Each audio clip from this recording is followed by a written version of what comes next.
Hi friends, இன்றைக்கி ஈஸியாக ஒரு மட்டன் கோஃப்தா பால் செய்வோம். அதுக்கு வந்துட்டு மட்டனை வந்துட்டு கொத்தி வாங்கிட்டு வந்துக்கோங்க.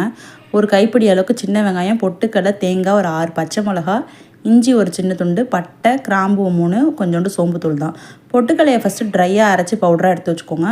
அதுக்கப்புறம் மிச்சம் இருக்க ஜாமான்லாம் மிக்ஸி ஜாரில் ட்ரான்ஸ்ஃபர் பண்ணி கறியும் அதோடு சேர்த்து இந்த மாதிரி நல்லா நைஸாக அரைச்சி எடுத்துக்கோங்க.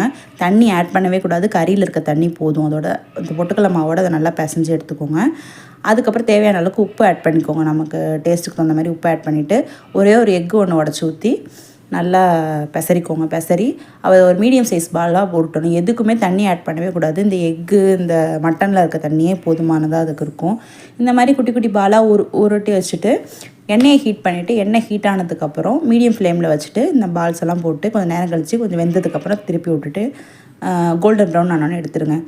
கண்டிப்பாக ட்ரை பண்ணி பாருங்கள். இந்த வீடியோ உங்களுக்கு பிடிச்சிருந்தா ரெஜியா சார் விலாக்ஸை லைக் பண்ணுங்கள், சப்ஸ்கிரைப் பண்ணுங்கள். தேங்க்யூ.